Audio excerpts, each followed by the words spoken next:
365, we making up plays. You talking the game, get you through the days. We're high in the court, the dime in the lane. Variety topics, living the same. All presentation, sports information. Hitting the airways, taking the nation. Sport all plays, like working your faces. Grace at the field, so tie the laces. All sports, all plays.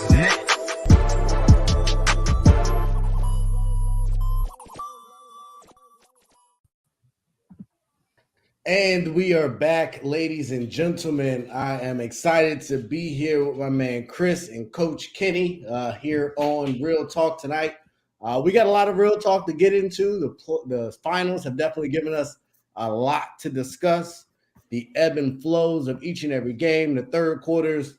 It's just been a lot of different things that have been going on. But fellas, before we get into it, how y'all doing? Good, man. Got some good. Well, we didn't really have a competitive game yesterday, but game one was pretty exciting. So hopefully we get a good competitive game on Wednesday. But good weekend, some good fights. So it was a good weekend. Oh, yeah, definitely was some good fights. I mean, I'm glad to be back with the ASAP fam. It's been a minute. It's an understatement. Glad to be on the show. Glad to talk sports with people that know what they're talking about. But, yeah, I definitely enjoyed game one, game two. I remember the exact point I cut it off is when Jordan Poole hit that half-court shot. That's exactly when I cut the game off. So hopefully we get a better game three for the Celtics' sake, at least. Yeah, that definitely was the nail in the coffin. Mm-hmm. I mean, I feel like that's kind of the thing, though. When you look at it, both games could have very well went the way game two did. But game four, in the game one in the fourth quarter, Jaylen Brown came out hot and they made a run, and they obviously then it turned into a blowout the other way. But the Warriors did the same thing again that they did for the last 5 years. And for some reason, nobody can figure out how to really stop that. So I definitely am excited. I know it ended up being a blowout, but I thought, generally speaking, it was a competitive game. So I wasn't too disappointed. Yeah, pretty much till about the last couple of minutes of the second half of that third quarter. Once they went on that run, that was pretty much it. Yeah. And even to that point, I would say the Jordan Poole ending to the third quarter was still, entertaining enough. So I was ultimately good with it, but I think we was watching because nothing else on. No, it was what, Sunday night? That stuff on Sunday. Yeah. Maybe not for you. Maybe not. Yeah, I mean, because Power was not on, BMF is not on, and I had already watched P Valley, so it wasn't no regular shows that I was interested in watching. An update. I think Dev, you was on when I talked about. I finished Winning Time. Did you? I did. How'd you like it? I did. I liked it. I liked it a lot, man. I told you. It was obviously the ending. They're gonna win the finals, the Kareem stuff. I thought it was well done. I don't see why Lakers legends are that upset about it. I didn't think it was that bad. I mean, Jerry West was over the top. I mean, I agree with you, but I didn't think it made him look like it hurt his brand or that he was a bad person or anything like that. He just looked like a guy that was really scared the whole time and didn't have the greatest backbone in the world. So, I mean, that was kind of the only issue or concern I had. But other than that, I was entertained. But back to reality. So we do have a 1-1 series, and it's, been back and forth. The stars have been stars. But what do you guys think? I had Boston in 7. I think Dev was with me with Boston, maybe. I think Kenny, you might have. Oh, no, Dev was Warriors in 6. Yeah, I was Warriors in 6. Warriors 6. Okay. Yeah, and I was Boston in 6. I was Boston in 6. Kind of with an update, and Chris, we'll get your prediction in here as well. And I'll start with you because they've heard from us about the series a little bit. Who do you have winning and how many games? I had Boston at 7. I personally thought outside of Milwaukee, Boston stood the best chance to beat Golden State in the Eastern Conference. I think they match up well. However, I'm disappointed on how they've been in the past 2 third quarters. Third quarters for me are always big for the Warriors, and they were not able to step up to the plate and compete with them in the third quarter, especially game 2. Game 2, third quarter by the Warriors was just bad. And if the Celtics want to stand any chance, they have to be able to withstand those runs in the third quarter by the Warriors. I still think they have a chance to win the 6 or 7, but it's looking tough. So we got to get you on the wax. What you got? Let's get the Celtics and 7. Celtics and 7. All right. Kenny, we'll go to you. Yeah, I think that if you look at these two games, you've seen a lot of ebbs and flows. You've seen a lot of momentum swings. But everything is right now. It's going according to form in terms of everybody's prediction. It's going to be definitely looks like it's going to be a long series. Everybody's prediction is still intact, but I think if you're Boston, you're probably feeling better going into Game 3 because you did what you needed to do in terms of splitting on the road. And then also your best player hasn't put a complete game together. So, the fact that hasn't, and you've had the other guys step up and make shots.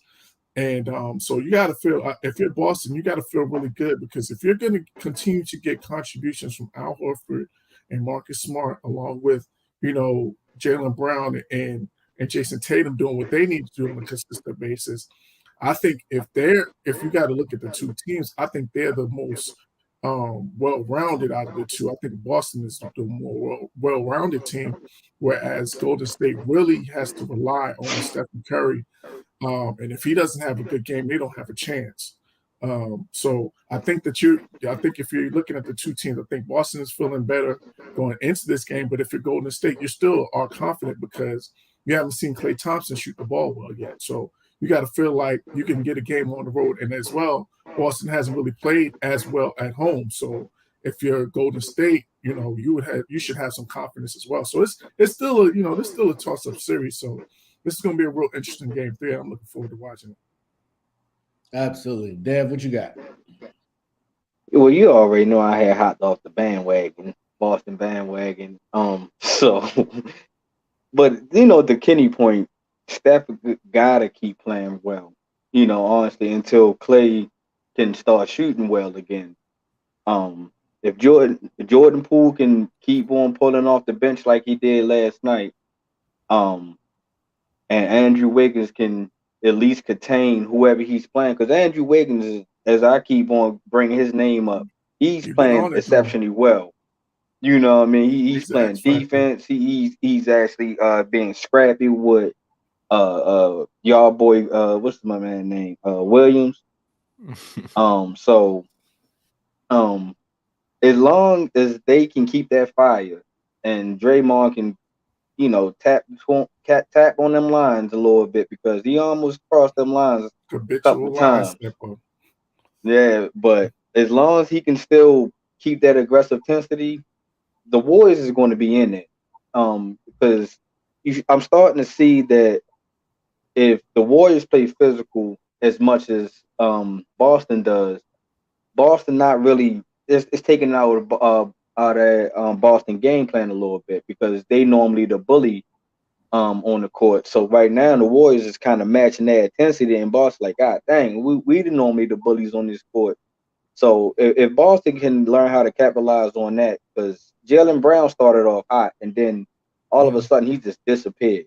I was like, oh, here go. If Jaylen Brown can keep this up the whole game, the Warriors really can't match that.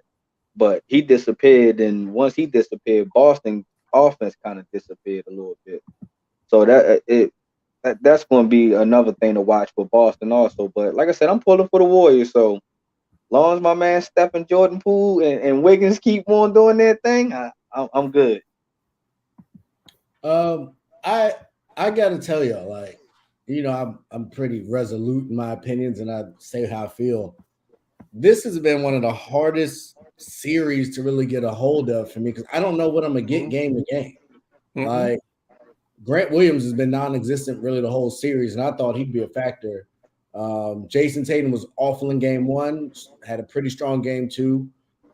Jordan Poole was awful in game 1, had a nice fourth quarter, end of third quarter, really, and he ran the numbers up. But generally speaking, he didn't do much. Andrew Wiggins had a really strong game 1, not as much in game 2 offensively. Draymond is a nutcase. Like that's the Dennis Rodman, man. He's too tenured. He's too much of a veteran. And I said this before, and I'll say it again. I forget what series he did it in. I think it might have been the Memphis series, where he was just out of control. And he plays out of control sometimes on offense, and he should have got thrown out that game. I don't know. I understand why they didn't, and I don't want to get too ahead of ourselves, but I just don't know who's going to do what. Iggy didn't really do much this last game when he had a solid game 1. Otto Porter had he didn't play at all. He was in street Iggy didn't play at all. Yeah, he's in street clothes. Okay. So he went from starting the street clothes in the game, because I don't remember seeing him. I just have no idea. So I'm gonna stick with my Boston in 7, but how confident am I in that? Not much. It's like I would love for us to get a game where Clay's shooting well, Brown and Tatum are shooting well, and Steph is Steph. And then kind of let the chips fall where they may, whether it be Wiggins or Looney. And even his rebounds are way down all of a sudden. Like he's playing, but Steph had, I think, almost as many rebounds as him in games 1 and 2. And he was a big body when Robert Williams out there. But I was gonna say the other part to that is that, when Al Horford is on the court, that's pulling him away from the basket. So that's kind of affected him being able to rebound the basketball. So I think that's part of the game plan as well, is for them not to. And then also, I'm not sure how much Robert Williams is going to play, because he seems like he's, every other game. Oh, he's limping.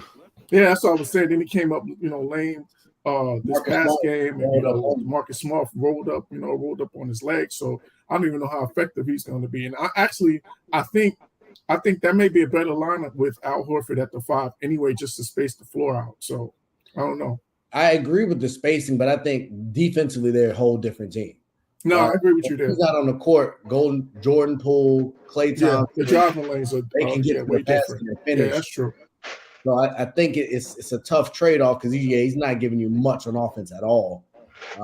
But defensively, they're switching and getting Horford in that pick and roll, and he hasn't done the best. So the other part too, though, is that that Horford has got to start taking advantage of these switches in the paint. Like they're switching Steph Curry on him, they're switching Klay Thompson on him, and he's not taking advantage of those opportunities. Like you got to score those opportunities. You get the ball in the paint.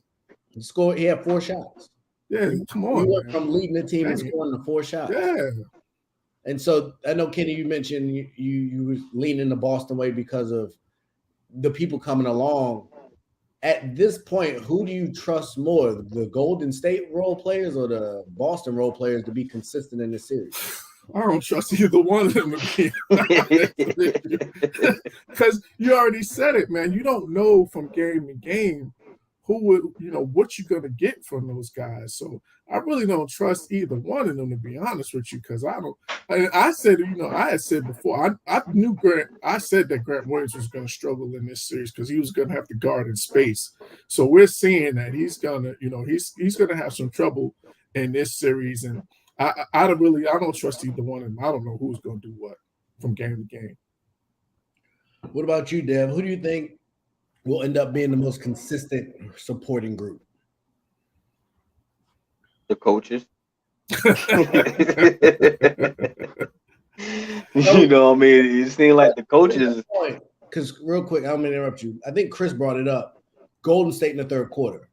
So at what point, or what does Udoka do to combat that at home? Because they got to fix the third quarter.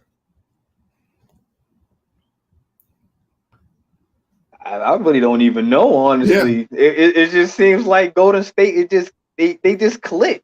You know what I mean? It's like that's the only quarter that Golden State is start blowing people out. And you know what I mean? And when it comes to the fourth quarter, they kind of relax and started, that's when that turnovers come about. And then, I think Boston waved the white flag like what, early fourth quarter? No, beginning of they took their starters out. Yeah, at the end of the quarter, they took their starters out. It was early when they started waving the white flag. So it was like no consistency from nobody. And if it wasn't for Jordan Poole, kind of setting the tempo of hitting the half court shot and taking advantage, like Kenny said, in the garbage time. What other than that, what bench player was consistent? Who played? Who actually scored? Like you said, Grant Williams is non-existent. Pritchard, he non-existent. Then you go to over on the bench, Kuminga didn't get in. Moody got a little bit of time, but it was just more garbage time than anything. Gary Payton kind of played a little bit, but that was just the first half. They kind of set him out the second half, really. So it was just the Jordan Poole show. If it wasn't for Jordan Poole, that game probably would have been the most boringest game ever, or Steph would probably would have had to come out and shoot lights out or something in that nature. So what wasn't for Jordan Poole and the coaches, really, there was no consistency nowhere. Chris, what do you think as far as being consistent? Obviously, I think we're looking at elite level coaching, but the consistency hasn't been there. What changes do you think coaches can make, or what do you think will lead a team to be more consistent than the others so far? I mean, if I'm the Celtics, like at some point in time, the players got to step up, realize how inconsistent you've been throughout the playoffs, and especially the past two series against Miami. Honestly, that could have been over in 5-6 games. But they blew games, and they almost lost Game 7 for taking their foot off the pedal. I'm looking at these third quarters. I mean, yes, the Warriors click, but what is stopping the Celtics from clicking? Jason Tatum needs to be more aggressive. He was not aggressive Game 2 in the third quarter. I think he only put up 2 shots, and he played most of the quarter. You don't have to settle for the sidestep three-pointer. I know it looks nice. I know you work on the shot. I know you can shoot it, but at some point in time, you need to put the ball on the ground and attack the basket. Marcus Smart needs to attack Steph Curry. They need to make Steph Curry play defense. He cannot rest on defense to have all the time to run around, all on offense, and run off all the – Draymond's not setting screens, okay? He looks like an offensive guard. I forgot who I saw said it on Twitter this morning. He's not setting screens. He's coming off, he's pulling, and he's pushing – exactly. So at some point in time, the Celtics players need to look each other in the eye, man up, and say, okay, we're going to take their run, but we need a run of our own. Marcus Smart needs to step up on both ends. Jason Tatum and Jaylen Brown, they're the two superstars. At the end of the day, they got them there. They need to keep putting their foot on the pedal in this third quarter and just be aggressive. Play defense, but on offense, take smarter shots. Don't turn the ball over, because everyone, you can stop a run or you can have your own run. It's a matter of, do you want to do it or not? And right now, the Celtics, the past 2 third quarters, look like they just waved that white flag, and I don't like it because they're not going to win like that. We agree. I think that's the statement of the night, though, is you shouldn't be able to win shooting this bad and with this many turnovers. But Steph missed another free throw. Clay was awful from distance. To your point, you look at the benches on each team. I don't think anybody other than Poole scored more than 10 off the bench for either team. Yeah, I think Derek White might have scored a double figure. He had 21. So he was the big scorer.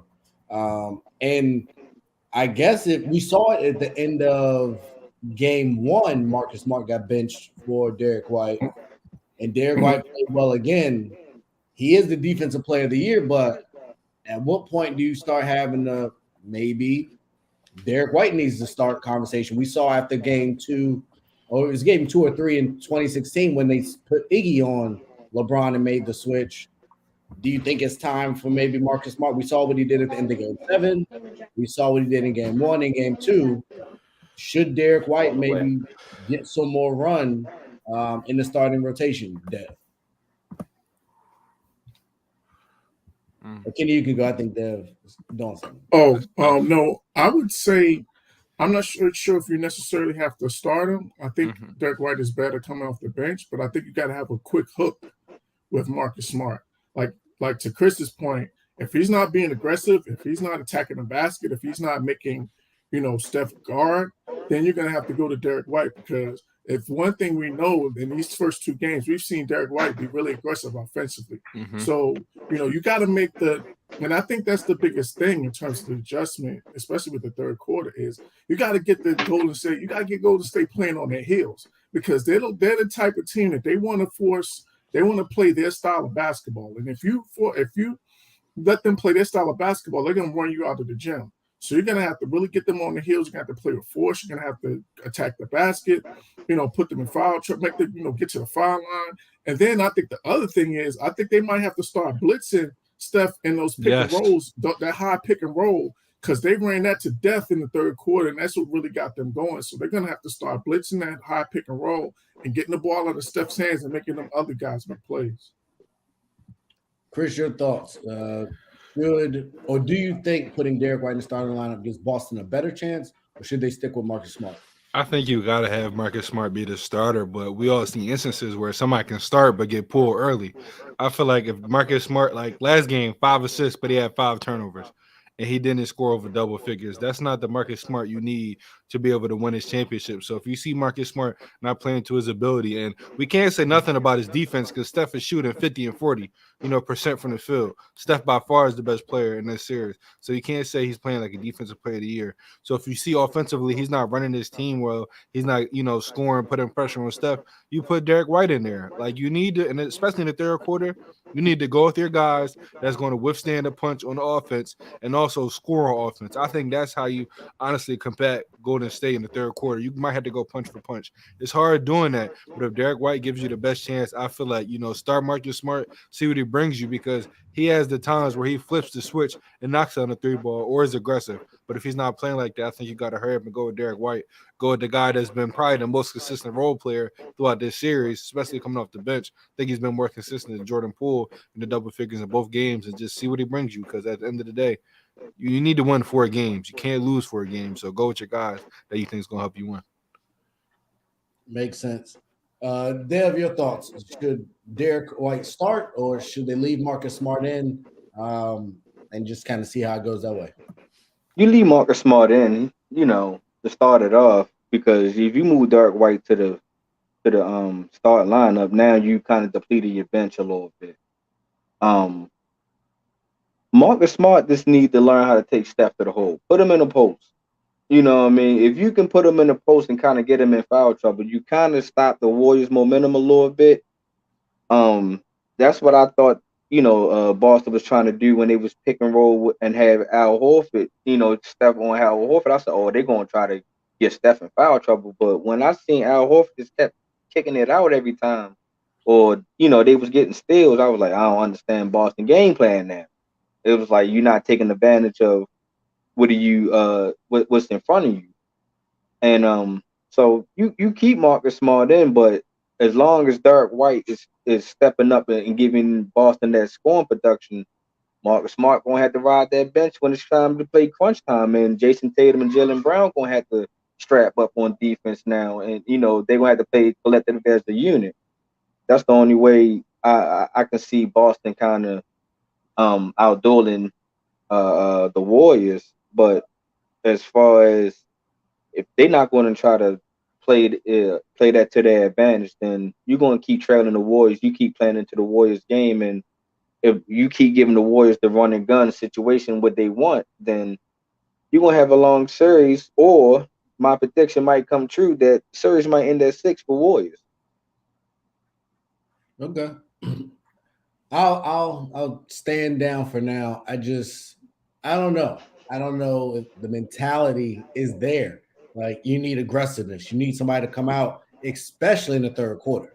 And if you coming out tricking the possessions off turnovers and missed shots, like, you can't do that. So I will be very interested to see what, or potentially, well, that's what make it happen this conversation. But if Robert Williams can't go, then you got to hold the field in the starting lineup anyway. So I would be curious to know if they go with Tice, because he didn't really leave a lot for me to be desired in his play, even towards, at the end of the game. So that could be a really big issue for them going forward from a rotation standpoint, because Al can't be out there.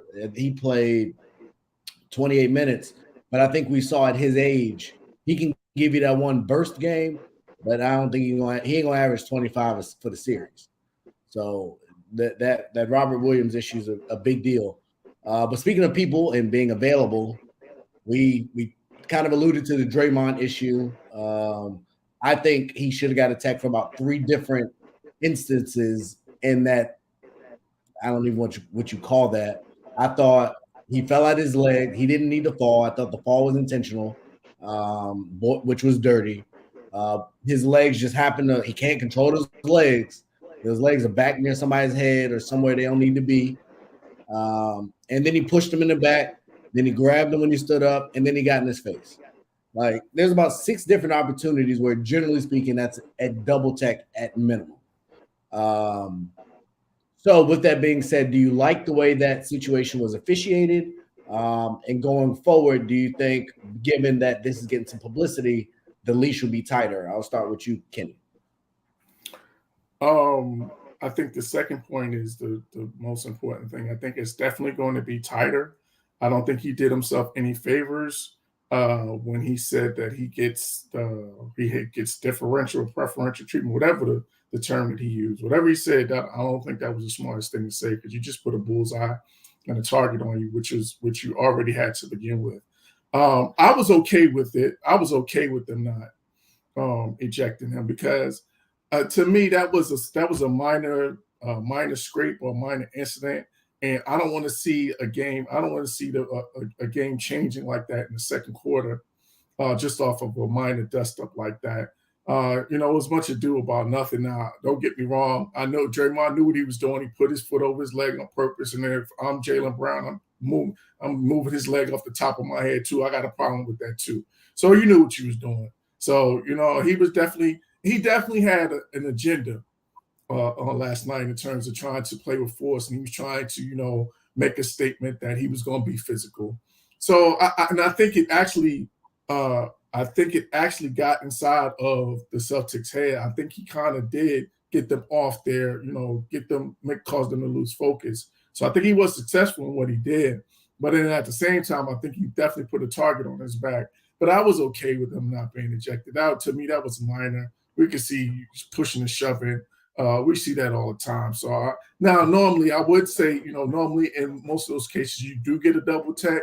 But I think the fact that he already had a tech, I was okay with them letting that slide, because I didn't want him going out of the game or something like that. It wasn't major enough for me to give him that second one and get him out of there. Okay, Chris. I agree. I don't think you eject him, especially in the finals. I mean, like Kenny said, Draymond knows what he's doing. He's going to try to get under your skin, and he did his job well.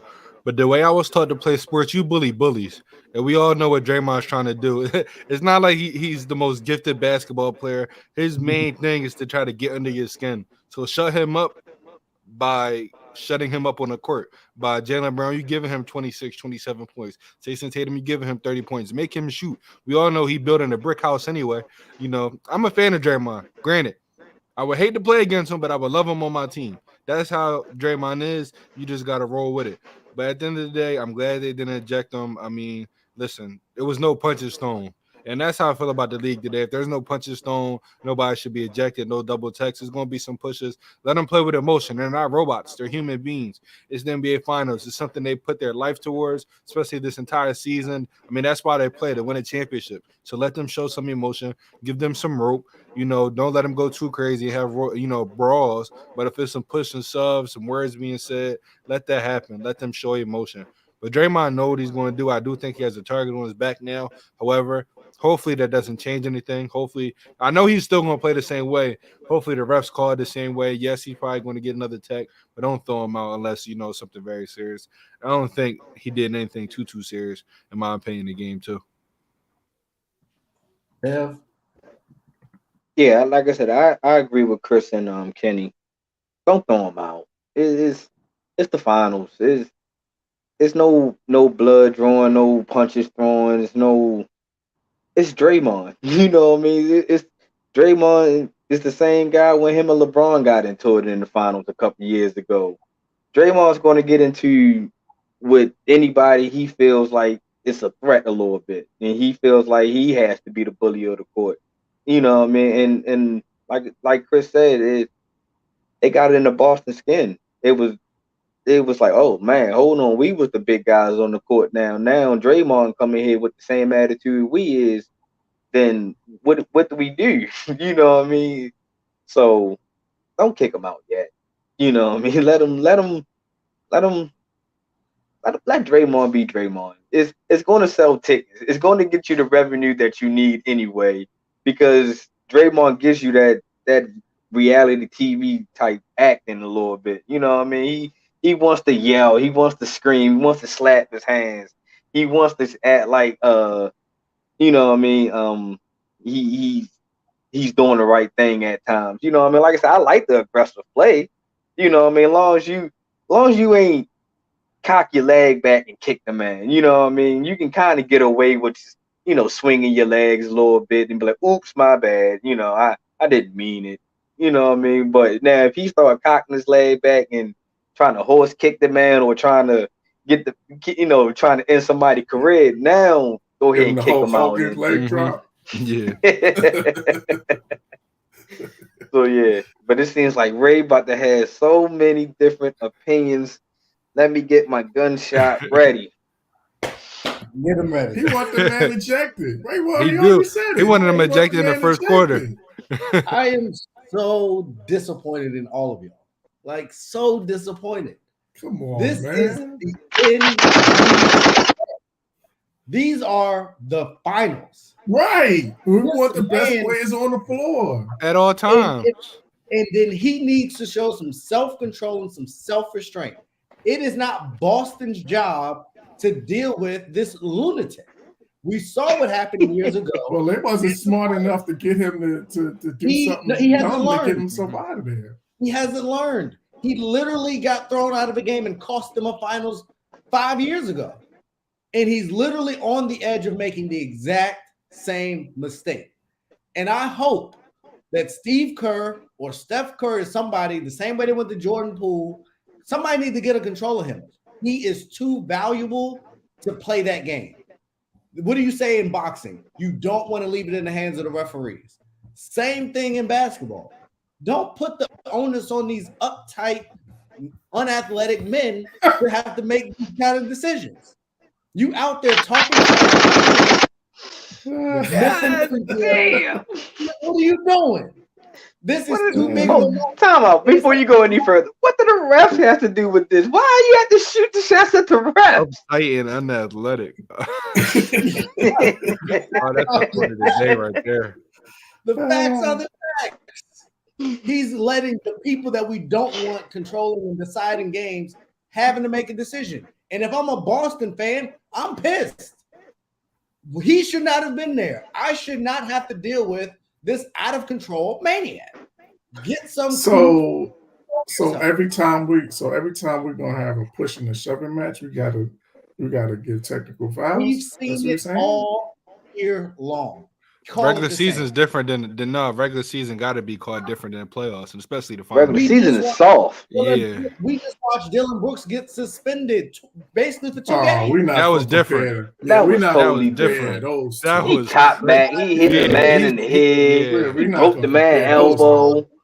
We saw Devin Booker get attacked on an offensive flagrant foul. That was some BS. We have seen some weak calls get called flagrants and techs. You can't tell me the way he fell at his feet, the way he put his legs on him and pushed him, that he shouldn't have got attacked. I say this. If I'm Jaylen Brown, I'm doing more to secure. I would risk the double tech. If I'm Jaylen Brown, I'm going to try to keep that going. I get a tech myself, and he gets that second tech. But the thing is, one thing I heard about Boston is they like bullying people until they get bullied themselves. They'll push you, but when they get pushed back, they look to the refs and they look to the media. So that's something Boston had to change. If you want to be a real bully, stand on that, because you're not going to fake out Draymond Green. He's going to stay 10 toes all the time. So if you want to go there, go there. But I don't think Boston's really built for that. That's why you see Andrew Wiggins pushing guys off of him. You see Draymond getting guys off of him. The Celtics soft, bottom line. But oh wow! And I want them to win, but like Marcus Smart, step up.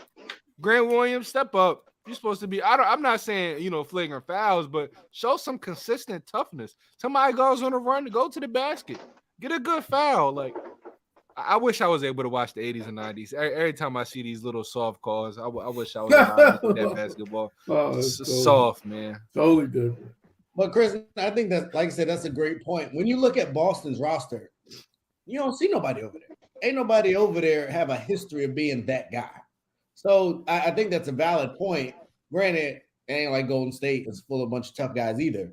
There's not a lot of tough guys in the league now, though. Maybe have 2.5. I mean, they kind of got a lot of those guys out the league because it's cost prohibitive to foul in the way in which Rasheed Wallace would foul people. The legend, Philly GOAT. So I definitely agree with that, but this is unacceptable. So you guys, it sounds like you guys think Golden State was just like, cool. Nobody went to Draymond and said, hey, man, chill out, bro. Y'all think they're in full support of the way he's handling this? Yeah, you can't change him. They already know who Draymond is. You can't change him. And they got them out of their game. So I think they're like, keep doing what you're doing. Keep pushing that line because it looked like it got them out of focus. Okay. And if you can do that in Boston, if he can push that line in Boston, that the series can most definitely switch the Golden State way now. I mean, Boston has been pretty bad at home in the playoffs. So, like I said, my confidence in Boston in 7 is low. But I ain't quitting. You said in the beginning that you is riding strong. You seem to know. Right. Which is why Draymond should have been thrown out the game. This man wanted a 2-0 lead. That's what this is about. He wanted to get a 2-0 lead. He wanted to get as safe as possible. He wanted to have the best possible outcome going into Boston. But we'll see. They'll get some more time to rest up. We talked about whether it be Draymond, Clay's performance, the bench's inconsistency, the coaching decisions. So far, what would you say has been the biggest surprise of the finals? Maybe something you didn't anticipate coming in. I'll start with you, Devin. I did not anticipate. That Boston will be this soft, kind of, as Chris was just saying. Really, it's true. Listen, it's very true. I did not, because the way we seen how they swept the Nets with ease, kind of. You know what I mean? Then they went to Milwaukee. They handled Milwaukee with, with not with ease, but they handled business with Milwaukee. They struggled with Miami a little bit. I kind of figured that fatigue was going to kind of play a fact for Boston in this series. But I figured, I was like, well, it's kind of scared to ride with Golden State because Boston has been knocking out some juggernauts on their way to the playoffs. But at the same time, you did some mighty good swings against them teams. For you to go to 7 against Miami, that might have took a bigger breath out of you now. So I didn't understand. So like Arlen said, I was figuring that Boston was going to keep being the bully and not getting bullied, by Draymond, because that's the only person that came out and stood up and say, other than Andrew Wiggins a couple of times, but Draymond was the front and center. Where was Marcus Smart? Well, why come Marcus Smart ain't do that to Steph then? Strap up on him or strap up on somebody to say, look, we got the same dog over here too. So, that's what I was expecting from Marcus Smart, being a defensive player of the year, is where's that dog at? Where was that team that grinded from the 11th seed all the way until the 2nd seed, showing that y'all not scared of anybody. Not saying that they scared to go to State, but when it comes to that third quarter, man, they just fade away like Jordan jump shot, man. And it's just I did not expect that at all. I thought these games were going to be tighter, winning, one of these teams winning by at least a bucket, maybe 2. But it seems like you get a 12-point blowout here, then you got like a 15 point blowout here, then what is we gonna get another blowout, or are we gonna finally get that game? Hopefully y'all, a game 7, or it might fall to that game 6 in somebody's hand. Okay, Kenny. Yeah, I think for me the most surprising thing has been the inconsistency in terms of the shooting. It's been like really streaky in terms of the guys that you expect to kind of shoot well, that they've kind of been really streaky. Even Steph, he's been kind of streaky in terms of his shooting. He came out on fire, that first quarter, and then he kind of disappeared for those last 3 quarters. So, and we see Klay, he hasn't been able to hit the side of a barn. So that, to me, and Jason Tatum really hasn't.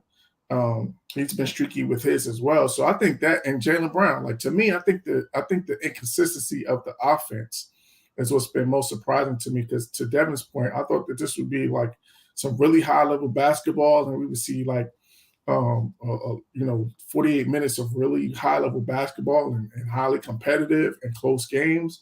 And right now, these has just been two games of just a bunch of runs, and it's just been like each team taking turns making runs on each other. So I just thought that there would be a lot more consistent in terms of the offense. So that's what's been most surprising to me. Chris? I think mine's the same thing. I think Jason Tatum has yet to have a good game. The stats going to say he had a decent game, game 2, but in the second half, he was nowhere to be found. He had a good first half, but like I said, the third quarter, dude was nowhere to be found. Steph been looking bad all playoffs. I don't know what you've been watching. Yeah, but Steph by far has been the best player, and especially the finals. I mean, 29 points, shooting 5 for 12 from the 3-point line. Name somebody that's been playing better. And I'm not a Steph guy, so that says a lot for me. But the inconsistency with JB and Jason Tatum, and also Klay Thompson. I think Klay Thompson, to me, is a huge difference maker. In game 2, game 2, that's not the Klay I'm used to seeing. I saw him dribbling too much. I saw him try to do too much. I think if I'm the Warriors, try to get up some easy shots early in game 3. Pin downs, back doors, quick DHOs, to try to get him started. Because, once he started, it's over. Now, granted, he can catch fire whenever, but if I'm the Warriors, I'm looking to get Klay Thompson started early. I think he is a huge difference maker. You get him going, and the night might be easy for you. So I think it's his confidence, though, for Klay, though. Because you see every time he misses the shot, he kind of put his head down and he kind of disappeared a little bit. I think he's disappointed in himself because he wants to be back to that. He wants to play well. He wants to play well, and he's coming off 2 major injuries. I think he's doing all right. Yeah, I think he's for 2 years. He's been missing for 2 years. I think he's doing all right. He putting expectations on himself. I think he's pressing, and I think he's rushing his offense. They were talking about it during the broadcast, and I totally agree. It felt like Klay was kind of rushed, like he wasn't playing at his own pace. It seemed like everything was like he was sped up. So I think that's what's really led to his struggles. Is it feel like he's playing sped up and then not playing at his own pace. Once he gets to that and he slows down and takes his shots in his rhythm, and I think we'll see him knocking down some more shots. I think just right now he's just playing a little too fast. So I'm just. Is this the excuses podcast or is this real talk? What he's not talking. Where's this? Oh, I don't have an excuse for Klay Thompson. No, we're not saying he shot. We're not. He got to knock down the shot. Well. I'm just saying, explaining as to why he's not playing well. There's no excuses. Knock down the jump shot. Passes for playing like trash. Like, trash. You out here like Kyle Lowry. You know what I mean? I'm not a Kyle Lowry guy, and people hate it because I'm from Philly. He's from Philly, but I've never been a fan of Kyle Lowry, and I won't try to. I can't tell who's who right now. Is that Kyle Lowry? I don't like Kyle Lowry. Man, Klay. But we ain't say golly, Klay. We expect him to be Finals MVP, anything in that nature. We ain't say that he's playing that. You know what I mean? We have not mentioned Klay not one time other than this one time in this segment, man. So calm down, Brady. Calm down. So then that begs the question: does Golden State need Klay to play well to win this series? Yes. Yeah, I think you got to get 2 good games out of Clay in order for them to win the series. Which probably gonna be Game 6, if we being honest. Yeah, you got to get 2. That might be my so closeout game right there. He's really only been doing 1 game a series. I think in order for them to win the series, they got to get 2 out of them. Mm-hmm. Okay. Well, we're gonna see what happens. But you got Kenny. I wanted to come back to you. Kind of your surprise. I think Chris, you were with them on the inconsistency. So, given that we've seen the inconsistency, do you believe these teams aren't that good? Do you believe it's bad offense, or is it both of these teams have histories of playing great defense? What do you think is driving the inconsistency? I'll start with you, Chris. That's tough. I think it's just basketball. Sometimes you have those inconsistent moments. I mean, there's no excuses. I think that's just reality. I think it's on the players and the coach. When I'm looking at Boston, especially the Miami Heat series, I'm going to keep going back to that series. That series should have been over in 5-6 games, but I think they're too lackadaisical at times. They don't have somebody saying that vet. You would think it'd be Al Horford, but I don't know what's going on, saying, listen, this is the time to take over. This is the time we need to show our dominance and really turn up. That's where you see the Warriors turn up in the third quarter. That's their thing, even though the fourth quarter they fell out. So I honestly don't know what it is. I mean, their offensive team and they're both offense and defensive teams. They're well-rounded.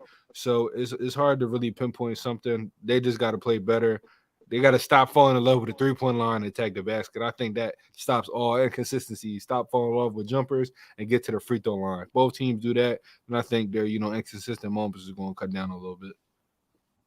Kenny? Yeah, I just think, especially with Boston, I just think sometimes they just get out of rhythm offensively and start bogging, the offense bogs down, and then it starts into these isolation these isolation possessions with Jaylen Brown and with Jason Tatum.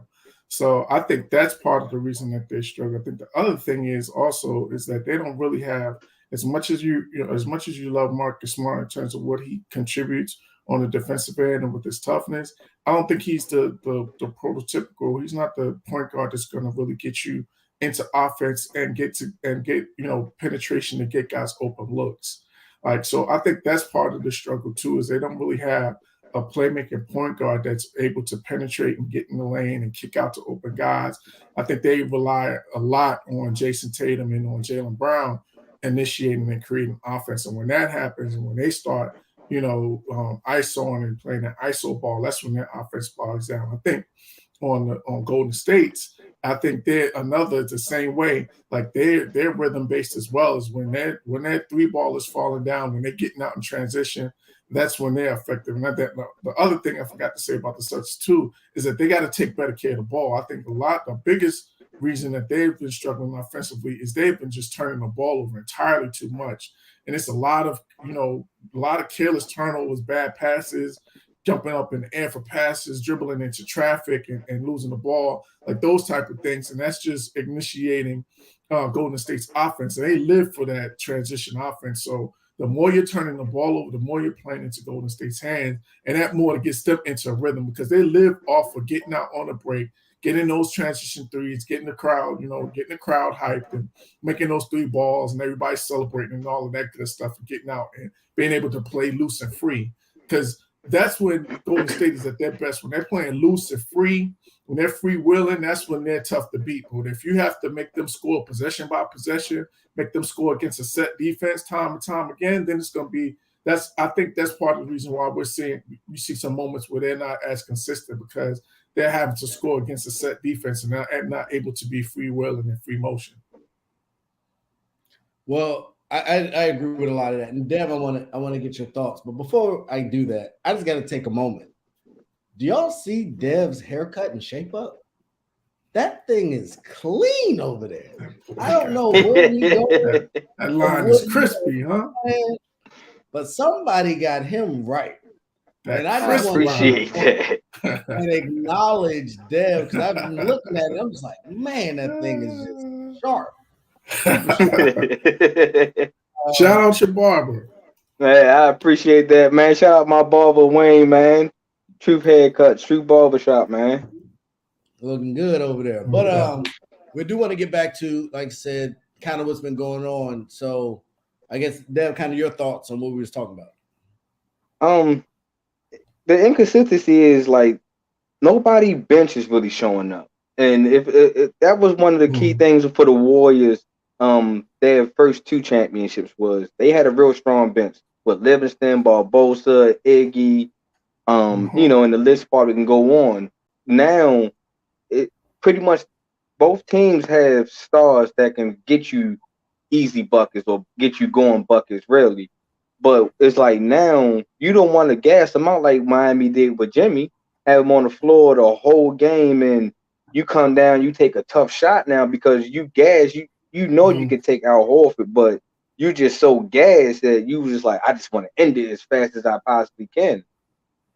So back to that point, you don't want to gas Tatum and Brown because, like what Kenny said, once the Warriors start playing that style of game, loose, fun, up and down the court, Boston's going to get gassed.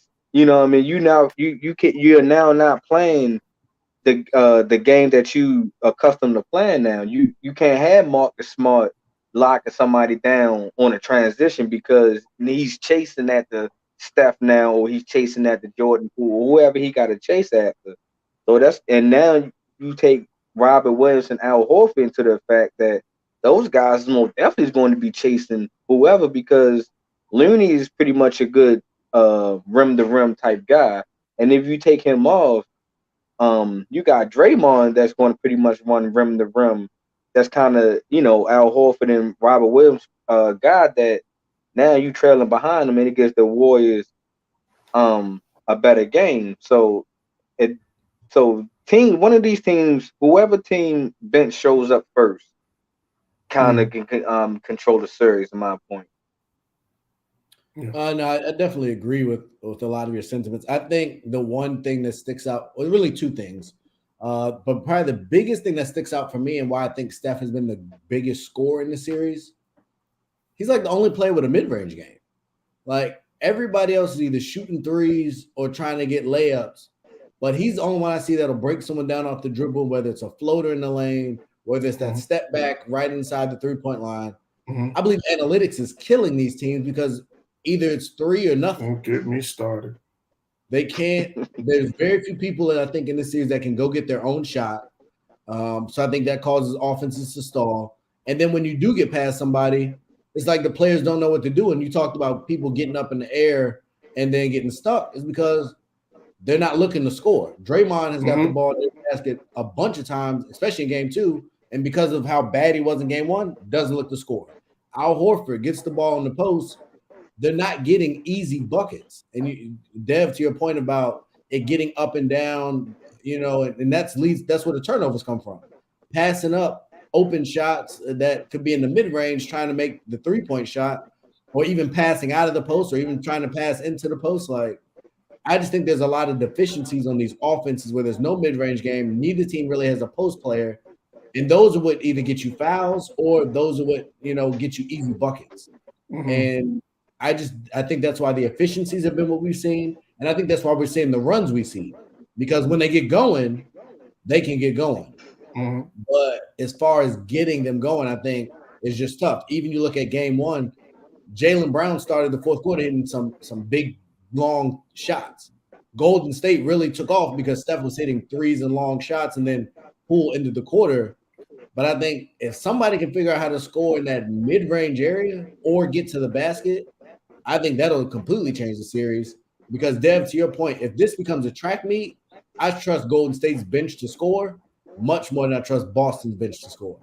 And if it turned into that, I think it might be over way earlier than 6. Nobody's beating Golden State in the track meet. So I think Jason Tatum needs to find his way down to a block. I think Al Horford needs to find his way down to a block and at least stem the tide a bit. And then you can get the open shots out of the post when you can show that you can beat the players one-on-one. But that to me has been interesting that there's been very few shots made in that in-between. And Klay has a good mid-range game, but he can't hit nothing. So I guess we can't expect a lot from him right now. But we talked about how the long distance in between each game, it's 2 games. And I think the next 2 games, there's only one in between. I was looking. But some reports came out recently that Adam Silver talked about shortening the season, having the in-season play-in tournament, which I'm still trying to figure out how that would work. I don't like the idea on its face, but we'll see. But Richard Jefferson and others have come out staunchly against shortening the season. They already have the rest days. There's all the other aspects of no back-to-backs, really. So for you guys, should they shorten the season? And two, if they do, what do you think the impact would be? I'll start with you, Dev. Please do not shorten the season, man. Just like I just said this is one of the topics on my upcoming episode on my podcast, man. Because when I seen that, I was like, this is going to be the season's going to number one, like you said, we already got people taking rest days. And number two, look how long it took Clay to come back from 2 big injuries. 2 years. If you shorten the season, we probably won't be seeing Clay this year. You know what I mean? We still haven't seen Otto Porter Jr. yet. We still haven't seen Kawhi yet. We still haven't seen Jamal Murray yet. And this is going on 2 years for these guys now. You know, so if you shorten the season now, let's say we shorten the season to 62, because now you're trying to factor in those play-in tournaments, whatever's that's for. So if you factor 62 games and you put 5 little play tournament games or whatever it is, you're still gonna have a long gap in between each seasons now, between that upcoming season, because now that the season could be potentially ending in May now, if you shorten their season. That means now we got to go without basketball from May to early October or something in that nature, you know, depending on or do you start late now? Do you start your season later than what you normally do? And it's just going to mess up the fun, especially us sports junkie. Now that's going to be a longer gap between NBA season and NFL season now. Because, you know, normally after the NBA season, we start getting NFL training camps, you know, starting to roll away and all that. You shorten that now, what we going to kind of be entertained, you know, if we're not really into other sports or anything in that nature, or that other sport is not going on during that time. So I don't think it's a good idea shortening this season. I think you will lose a lot of revenue far as the owners and game sales, because we already get a week off for the All-Star break. The fact that now, you know, we used to get 3 days off before for the All-Star break. So now we get a whole week off. So it's just too much. We paid to see players, you know, star players to play these games or watch these star players to play. Keep this up, we're gonna be watching the G League players more than we seeing NBA stars. I hear you. You definitely said a lot. Chris, your thoughts on shortening the season? Please don't shorten up the season. Please, just like Dev said, do not shorten up this season. And one thing that I love Richard Jefferson that he said, the NBA is supposed to be for the best of the best of the best. It is not easy being a professional athlete. It's not supposed to be easy on your body. Like, they're going to take their rest games regardless, even if it's 62 games. Like, now you're just giving them more time to rest. You think Kawhi Leonard and all of them are not going to take their rest games? They're going to take their rest games. So whether it's 62 games, 82 games. Now, I do like this in-season play-in tournament. I think that's nice. It's a cool idea. But if you ask me, I'd rather have that or 82 games. I'm picking 82 games. Like, you already have the play-in tournament with a 7, 8, 9, 10 seed. Like, that's already adding some extra stuff. Just keep the 82 games. Players, you know, knock on wood, it's sad to say, but injuries are part of sports. You know, they're going to happen whether we like it or not, and I hate it. I hate seeing players get injured with all the hard work they put in. But sometimes freak accidents are going to happen. Shortening up the season is not going to change that at all. My opinion, keep the games, 82 games. Get your revenue, because y'all know y'all love the money. You're going to hate losing out on all that money. Then you're going to try to make us some extra dumb, corny stuff to try to get your money back, and it's not going to work. If anything, take out the dunk contest, because it's been corny. Or make it mandatory for the people that really got bunnies to do it. I'm tired of this. If you want to shorten something up, shorten up that. Man, they need to go ahead and put that Tracy McGrady league in that All-Star weekend. Listen. I'm glad you said that. That needs to happen. I need to see some one-on-ones. I'm serious. People would love to see a Kevin Durant going against LeBron, Kevin Durant against Giannis, or LaMelo versus Lonzo, Zach LaVine versus Donovan Mitchell, like things like Tatum versus all these guys. Like they need to add that. Would be kind of dope. That would be nice. Yeah. And we're not gonna get that for the same reason we don't get people in the dunk contest. Either the league scared or they scared. I'm not calling out you some let players. One of them all-stars get beat 13-1 or 11-4. Play the 7 or play the 5. Man, rule of the court. If you how you gonna say you the best player on the planet and you don't want to play? You don't want to play the best, potentially the best player on the planet. Who wouldn't see Giannis versus KD? Come on, I'm just telling you. Giannis versus KD versus AD if he ever helped. 9-figure brands is not trying to take them kind of L's. That's all I'm saying. I would love to see it. I don't think we're gonna see it. That's all I'm saying. Kenny, your thoughts? But I like that idea. I'm with you guys. Enough is enough, man. Can we stop softening this league, man? We're just coddling these players just entirely too much.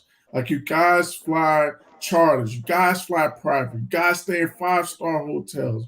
You're not playing back-to-back games. Like what else? What more do you have to do? You load management. Like, come on, man. At some point, we got to stop coddling these athletes, man. It's 82 games. We acting like this is Major League Baseball. Get out of here, man. You playing 2 games, 3 games a week. Miss me with that, man. I don't want to see nothing. I'm with you, Damon. You can shorten baseball, but don't shorten basketball. Like that's what it's supposed to be. The regular season is supposed to be, a survival of the fittest. Who can survive 82 games and be, strong going into the playoffs? Like I'm good with the play-in tournament.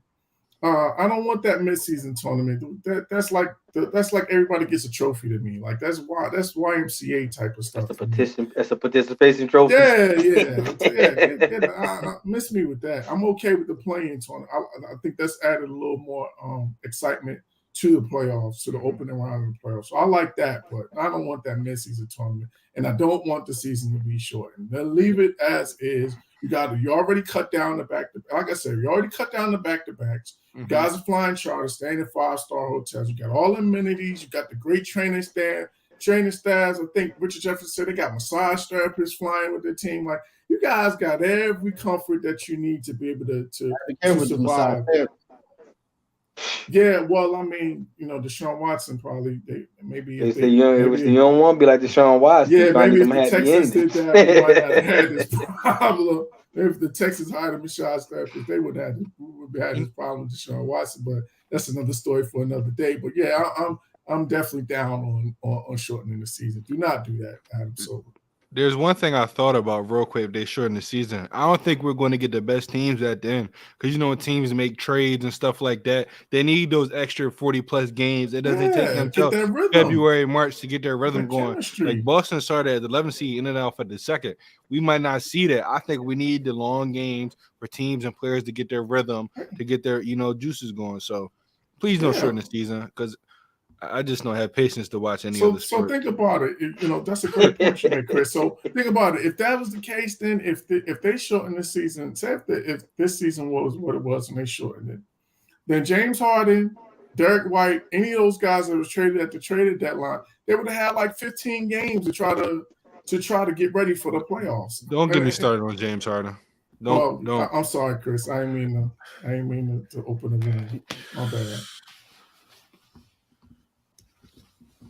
All right. I mean, I'm with it. I don't know where that just came from, so I'll get that off. I wonder if that could be the reason why we got. Oh, yeah, he's a Sixers fan. Why you don't like James Harden if you're a Sixers fan? What did he do? What did he really do? He was like 28. That ain't bad. That's terrible.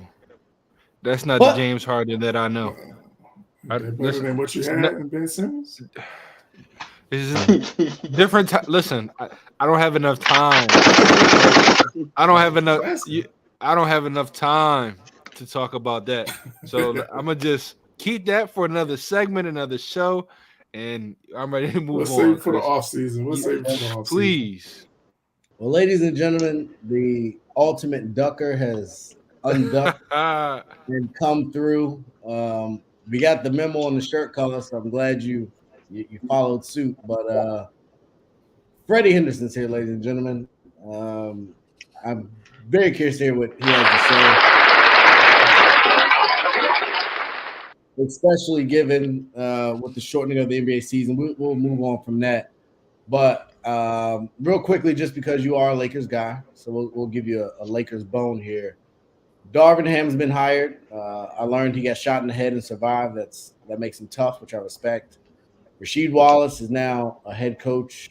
On the bench there to help Anthony Davis, I guess, and help the team with their defense. It sounds like there's a defensive focus. But he also was very high on Russell Westbrook. And you also have been the opposite of that. You've been very low on Russell Westbrook. So, Freddie, I'm just curious to your thoughts on after Darvin Ham said what he said about Russell Westbrook and the hiring of Rasheed Wallace. How do you feel about the Lakers next year? First of all, I haven't been ducking nobody. I mean, it's just a coincidence. My brother Chris, he comes on the show. I just had to come and see my brother. I mean, let's just be real. This is called real talk. And let's not forget, hey, let's go back. Hey, Quin, let's go back some throwback Thursday. I know it's Monday, but let's go back. But hey, me, Kenny, Chris, and the others, we the one to set the tone for this show, Ray. I let you take over. So let's not forget what's the real crew. That's number one. And number two. Yeah, shots fired. Woo! Oh, y'all don't know. Y'all lucky I'm not logged in because did you delete my files of Freddie switching up on his teams? We're not going to even get into that. That's a whole other show. Last year, I told Freddie put some money up. He didn't even want to put no money up. Freddie, I heard you're a Rams fan now. Hey, that blue and gold look good, don't it? That blue and gold look good, don't it? Oh, Big Daddy Donald, we just signed him. Y'all was kind of worried. I was never worried. Big Daddy. But listen, it's my bedtime, fellas. But listen, you know what, you guys? I listened to the press conference today, and I love it. I love every single word that I heard. I'm happy that he's a black man. I'm just praying, Kenny, that the Lakers stay out this man's way and let him do what he wants to do. That's an important prayer. I'm just happy that he's not a retread. I'm happy that, hey, and you know what, Ray? I know you. I can tell you haven't watched my show yesterday called Laker Talk 101, but I even said this. We might as well accept that Russell Westbrook will be with us for another year. It's the best option that's on the table. But I believe Russ will be better. I believe Russ is going to go on a revenge tour. I'm pretty sure that he's ticked off the way that season went. And you know what? They're going to find a way. And you know what? Now he has a coach that's going to hold not just him accountable, but LeBron accountable, Anthony Davis accountable. So now when Russ doing something, he won't, Russ will say, okay, you're right, coach, because he's been through that. He's been through the grind. What? He's been through the trenches. So, and I love Rasheed on the roster. We didn't need toughness. Did you implement that drug test yet? I think you should be first. Russell Westbrook is going to learn from Darvin Ham and say, yes, that's a good idea. When he benches him, I believe that he will listen to him better than he did Frank Vogel, a guy that's been through the trenches, a guy that's one as a player and one as a coach. Yes, I do. You do realize Frank Vogel had just won a championship like 2 years ago. But guess what? Frank Vogel have not been down in the trenches like a Coach Ham have, by the way. I'm just saying, it's something different. If you listen to what he said, hey, they're going to respect him differently as a player, because he played the game, right? And then one thing, if he can get through Kobe Bryant, like he said, as stubborn as he was, he can get to Russell Westbrook. I promise you. Freddie, you do realize Russell Westbrook will be in a contract year next year. You know what people do in contract year? You know what, Ray? Guess what? That's so beautiful. That's the beautiful part about it. Because two things, he's going to be hungry just because he came out and said that he still believes that he's a guy that can have a max contract. So he's going to have to prove himself. And I don't think it's about the numbers; it's about the wins and how he's helping Russell his team win. Westbrook, it's about the wins. And number two, listen. And number two, guess what? If it fails, Ray, guess what? The Lakers have $40-something million of cap space that they can spend in next year's free agent, where either they can go out and get another star, or they can go out and get quality young role players to put around LeBron and AD. So the Lakers are in a perfect position if they stay patient. Oh, LeBron ain't going nowhere. Okay. Well, Freddie, you said a lot. And shout out to LeBron James, by the way, because a brother out there becoming a billionaire. And you guys know this best. Just think about it. You come up with a little money and you can invest in a business. It's hard out time to try to promote your brothers to elevate them in a position, and they don't. And a lot of us, we want to turn against one another. We want to throw shade against one another. We want to tear each other down. But he elevated his teammates to be in position to help his career grow, not just on basketball, but off the court as well, to achieve that goal. So it wasn't just LeBron, it was also the Rich Pauls of the crew, the Maverick Carters of the crew and his crew. So shout out to them. I love to see black excellence. He ain't doing nothing like Ye out here putting no damn mask over his head. Hold on, man. You just come in. It's supposed to be real talk, and every time you come in, the realness goes away. And you want to know something funny, Freddie? The same way Freddie came in here shooting at me, not watching his show. Freddie, had you watched Real Talk last week? We already touched on LeBron becoming a billionaire. Well, I wanted to touch on it again. But you weren't here because you was running scared as usual. Who am I running from, right? Got him! Daddy Ray, apparently. But anyway, Freddie, we're glad to have you. Appreciate your insight and whatever else you got. I think you're going to be grossly disappointed in your predictions that you just gave going into next year. You also got to remember the Lakers. Did I get one? Okay, I can give you a prediction. I didn't give you one. Don't, Freddie. We don't need to waste time with you saying the Lakers are going to win the championship when you have no idea what it will look like. So, the 2023 Lakers, coached by Coach Ham, with 82 games, 65 games, no matter how many games. First of all, Anthony Davis is going to play the most games in his career this upcoming season. Y'all seen him. He's looking small. He's looking skinny. Woo, I love it too. Hey, he going to play about 60, 65 games, and you can put that on a check and cash it. In the 82. In the 82 game season, you saying? Yes, sir. Okay. Yes. Gotcha. And number 2, LeBron James going for MVP.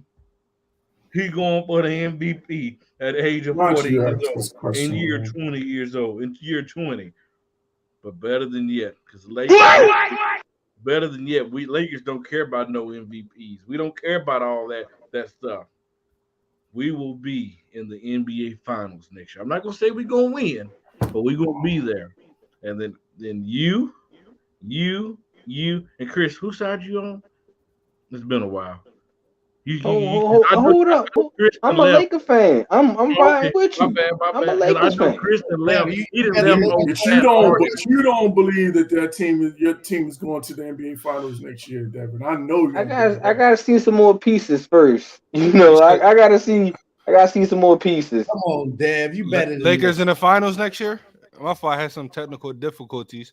Freddie, did you just predict Lakers in the finals next year? That's what he said.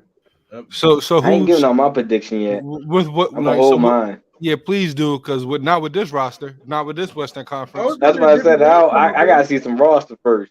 Yeah, we're gonna try and make some changes. We're gonna it's what cap space? They give guys that knows how to do their job.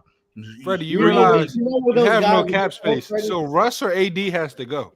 Yeah, well, what? No, ain't nobody gotta go.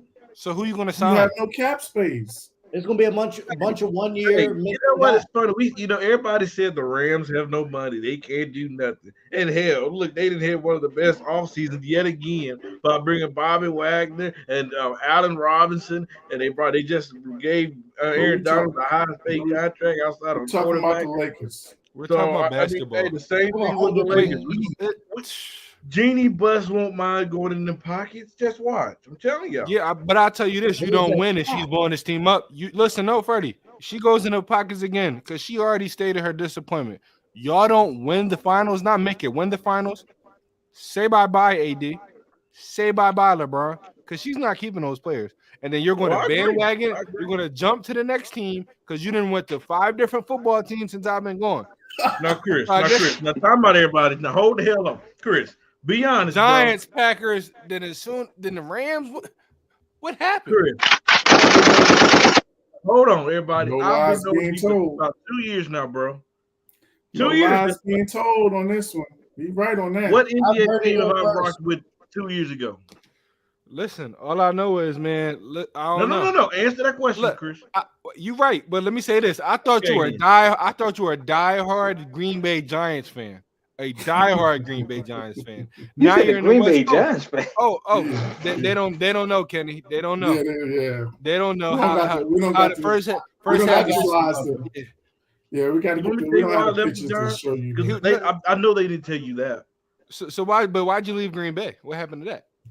No more Devontae Adams. What happened? No, because Aaron Rodgers isn't that guy anymore. Matthew Stafford is better than Aaron Rodgers. I really believe that. Listen, my laptop is going to die soon, and I'm going to let it die after that statement. Listen, it's been great being on this show. Oh, Freddie, this is real talk, and I'm real serious after that one. Said that? It's been great on this show. I cannot wait to come back again. When this laptop dies, I will not charge it because Freddie, you just came in. It's supposed to be. You don't think Matthew Stafford, as of today, is a better quarterback than Aaron Rodgers? Freddie being Freddie. Kenny, that should be easy. Kenny, I haven't been here in almost a year. I thought he changed. No, more things change, more things stay the same. What I mean, come on, you guys! Like that's not a hot take. Let's not move on. Let's move. Aaron Rodgers have not been to the Super Bowl in 10 years. Let's stay on topic. We're talking about the Lakers. Talking about I don't even want to talk. How come Matthew Stafford wasn't MVP of the league then? Exactly. Because you know why, Dev? Because they some haters. Tom Brady was supposed to be the MVP of the league. We already here we go. Listen. If we having takes, y'all know who gonna be the MVP next year, right? The same guy that should have been MVP this last year. Jalen Hurts.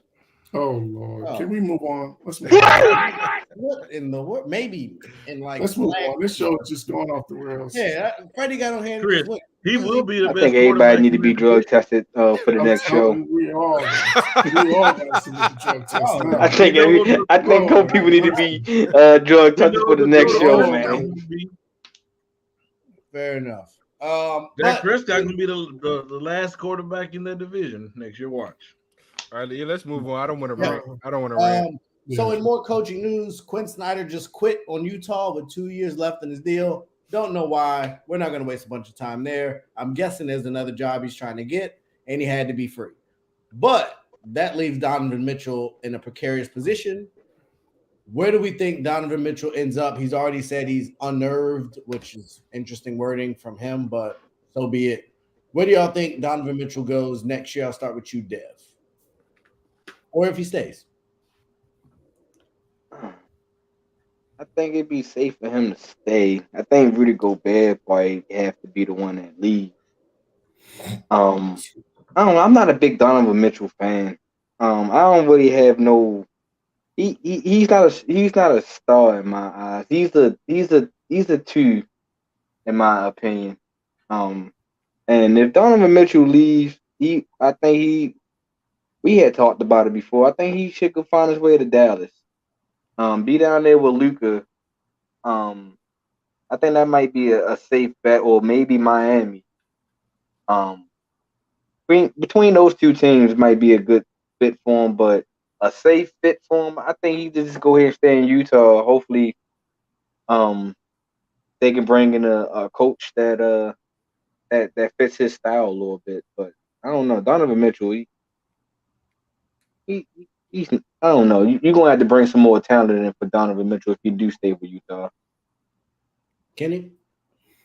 Yeah, I think he stays. I think Rudy Gobert is the one that's gonna wind up getting moved. I think that they've committed to making Donovan Mitchell the face of their franchise. So I think that Rudy Gobert is going to be the one that gets moved because clearly they don't have any chemistry between the two of them.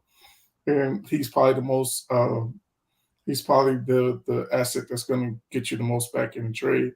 So I think that's what Danny Ainge winds up doing. We know Danny Ainge is a wheeler dealer, so I think they're going to be really active on. We got the NBA draft coming up, so I think they're going to be really active on draft day. So I think I think Mitchell stays, but if he does go, I think the best place for him, and Devin talked about, I think the best place for him would be to Miami because maybe they think that maybe Miami thinks Tyler Hero that's an upgrade over what they have in that 2-guard position, and they move, keep Jimmy Butler at the 3, and that gives them another score, another guy to get his own shot. So maybe they put Tyler Hero, some other pieces, maybe a Duncan Robinson to get to make the contracts work, to make the money work, and something else. But I think that if he does get traded, I think Miami's his best bet. But I don't think he goes anywhere. I think it's Gobert that winds up getting moved on. Chris? Well, I'm like with all y'all. I think it's Gobert. First of all, I don't think Gobert is that good anyway, but that's just my personal opinion. I don't think so either. I don't think how your defensive guy with the best centers always give you 40 points every single game. Again, that's just my opinion. I mean, that's a fact, but it's just my opinion. So I think you move him. You stay with Donovan Mitchell. But some teams that I would, if I was them, I would go after Mitchell would be the Lakers, Thunder, Mavericks, Cavs, Clippers, Knicks, Spurs, Raptors. I like that Heat. Cavs. I like that Heat one though. I like the Cavs because I'm a Darius Garland guy. I like the their move they're going to make. Some of those teams are kind of that's an interesting one. But the Heat, I think that move right there that changes a lot with that team in my opinion. I think that takes him over the edge. I think honestly that's the one to look out for. Freddie? Listen, it's time for him to go. I mean, you've been there, for like 3-4 years, and I mean, we've seen Donovan Mitchell take, step after step after step. Hey, that roster is what it is. I mean, they're not going to get any better. Last year was second round. That's the best they're going to do. Last year was their best chance to do anything. Barely second round. That's what I'm saying. Yeah. That's the best case scenario. That's their ceiling. Yep. But hey, I'm gonna tell you, there's 2 teams I think Donovan Mitchell can fit. Because to me, I think he's box office. To me, I do believe, he's a star. He might not be the number 1 star, but I believe he's a star in this league. And he tends to elevate in the playoffs when it matters. And I believe that's both New York teams. If I'm the New York Knicks, Kenny, I'm looking at a Donovan Mitchell. You've been looking for a guard who can put up big numbers and lead you guys, somewhere. I put him with R.J. Barrett and send Julius Randle packing. I was going to say, do you keep Julius Randle with Donovan Mitchell? Because I don't think that's going to be a good. No, I would send him packing. I'll be all right with him and then the other New York team. If I'm the Brooklyn Nets, if you're really questioning, is Kyrie Irving committed to your team? Jazz not taking that offer. Yeah, they're not. Jazz not taking Kyrie. The Jazz are not taking Kyrie for Donovan Mitchell. No, I don't think Danny Ainge would. I don't think Danny Ainge would do that. Okay, keep going. I don't think they would neither, but I'm just saying that if I was a GM, for the Brooklyn Nets, I would like to team Donovan with KD. Well, they would take Julius Randle, but not Kyrie Irving. Oh no, I'm saying if I'm the Knicks, that's what I would do. Oh, I'm just that's what I would do. I don't know. I'm just saying. I think with Danny Ainge, he probably has a bad taste in his mouth from the experience with Boston with Kyrie. So I don't think that he would necessarily make a deal for him. Well, I got some news for you guys. Oh, here we go. Rudy and Donovan will be gone next year. And I have a sneaky suspicion. A total rebuild? Separate deals. Blow it up. Neither one's a one. But do they go in the same deal or do they go in separate deals? Ray Stradamus. I think you could have a big deal where Rudy finds his way to Golden State since they got to get rid of one of their max deals. I think he can replace adequately Draymond or Clay in what he would provide. I think you send Donovan Mitchell to New York. I agree with Freddie there. I think the Knicks are the destination.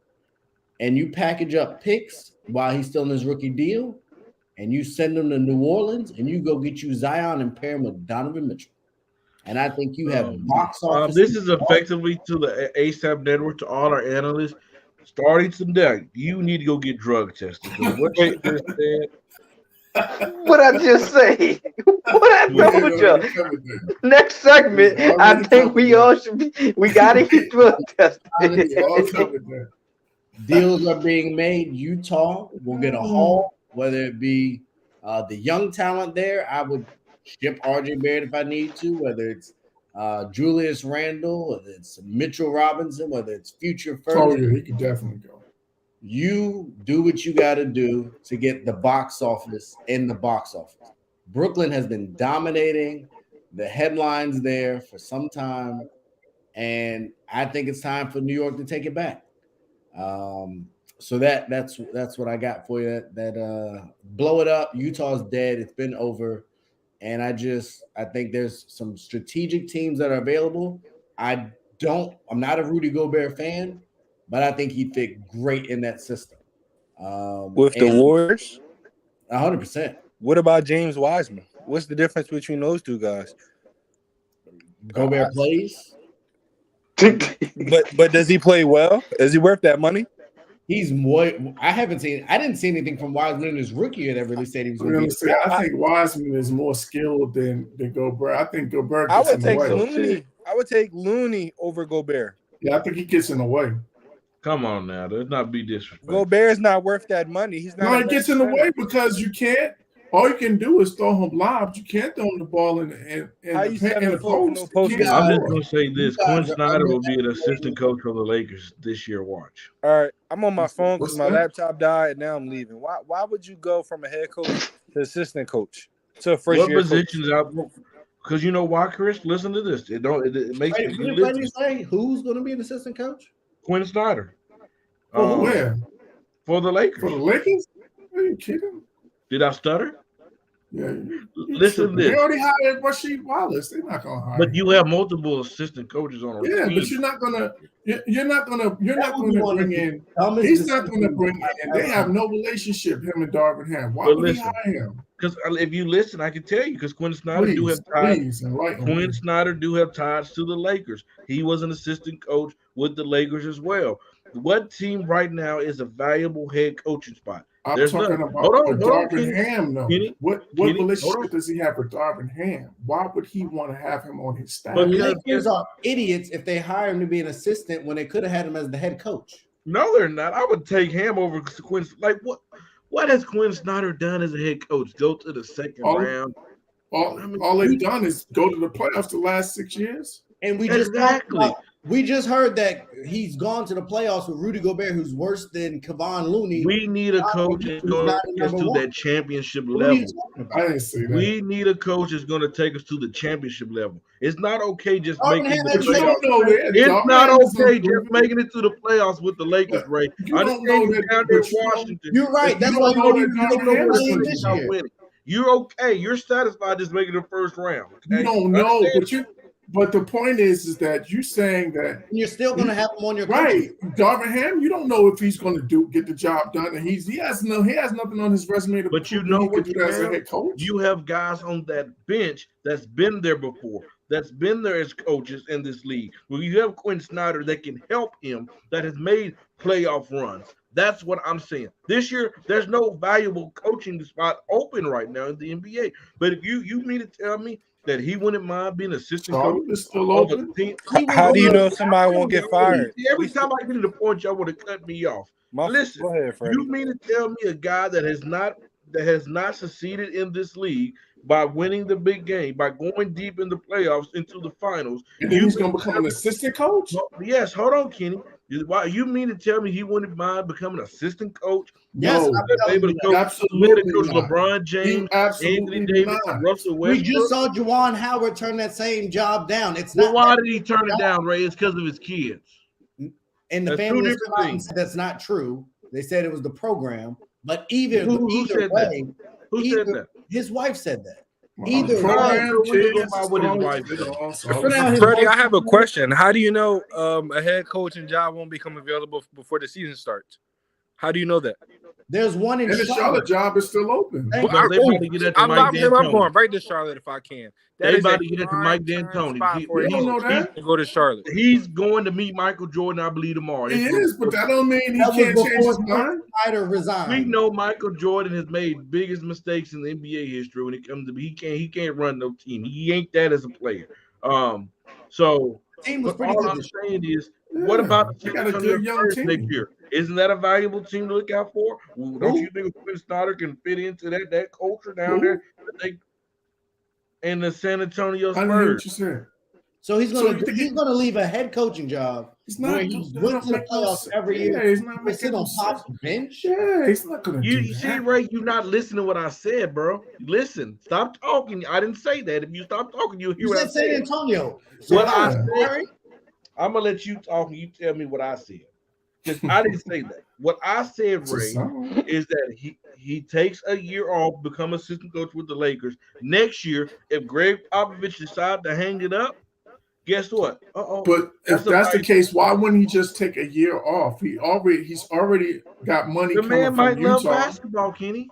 But I'm saying if he's going to take another head coaching opportunity, why wouldn't he just sit out and wait for another opportunity to open rather than sit on the bench and be somebody's assistant coach? The man might love a game of basketball. And next year, guess what? Guess what other team might need a head coach? We don't know what's going to happen to Steve Nash. Now, I believe next year, if they have another blow up, they're going to get rid of him. And guess what? He'll be a perfect That's the point. So that's the point is that to me, he would more likely just sit out. If he can't get the Charlotte job, then he would more likely sit out. Because why would you wait this long?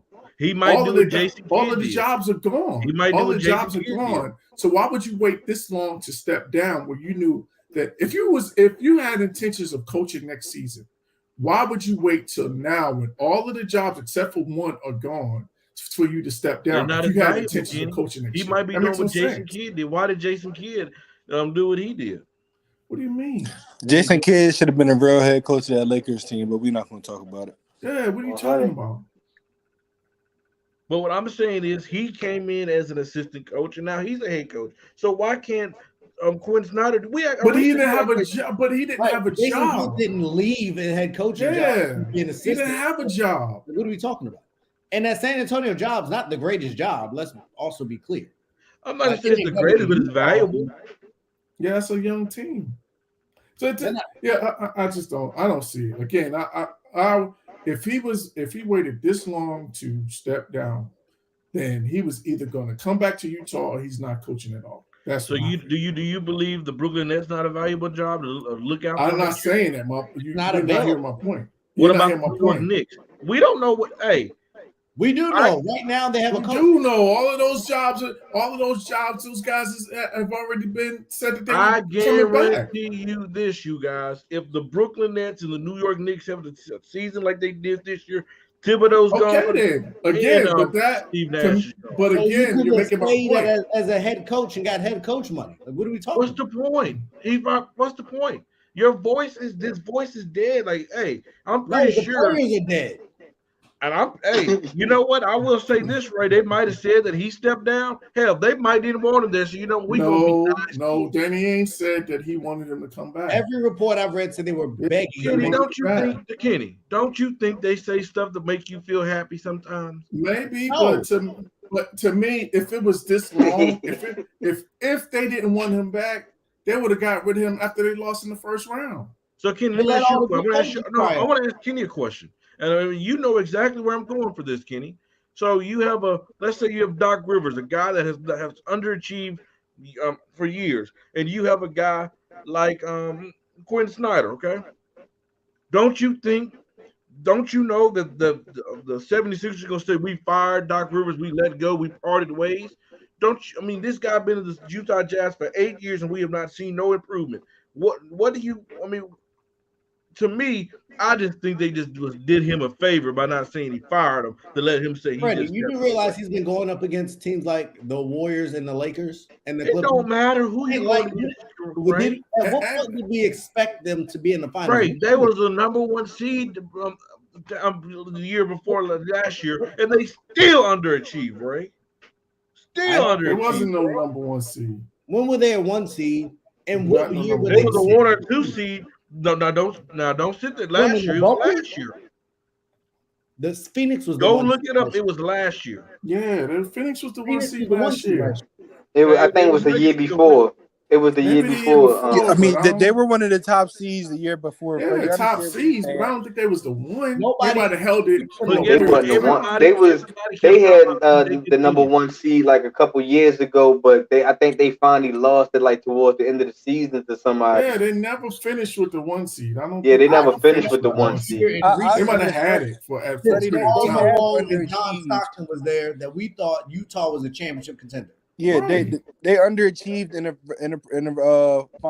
postseason. I give you that. They definitely, record wise, you would say, okay, they're supposed to make it this far. When I look at their team compared to a lot of other teams, I don't think they were built for the playoffs. They were a good regular season team, like the Atlanta Hawks team, that 2014, 2015, 2016. So is it all his fault? I mean, I'm not going to say he doesn't get any blame, but I don't think they were a team that I thought was ever going to win the finals. Now, yes, they should have won in the playoffs. You got to take care of business, like when they blew the lead to the Nuggets and stuff in the playoffs and the bubble. I'll give you that one. But and this year they should have won against Dallas. They should have won against Dallas. So Freddie, you're right in the bubble. So what do we? Come on. But I'm just saying, like, when did we ever say? When did any of us ever think that the Utah Jazz was coming out of the West? I never thought they would make it out the second round. Never thought that. Right, Kenny. So they a first round team. I don't think that's Kenny, I was scrolling up in this group chat, and I know there was topics on this show talking about, is the Utah Jazz legit? Can they win the championship? We never said they were legit. No, because we based that off of what they did in the regular season. But that's my point. Nobody ever said that they believed in them going into the playoffs. And Snyder needed to take some blame for that.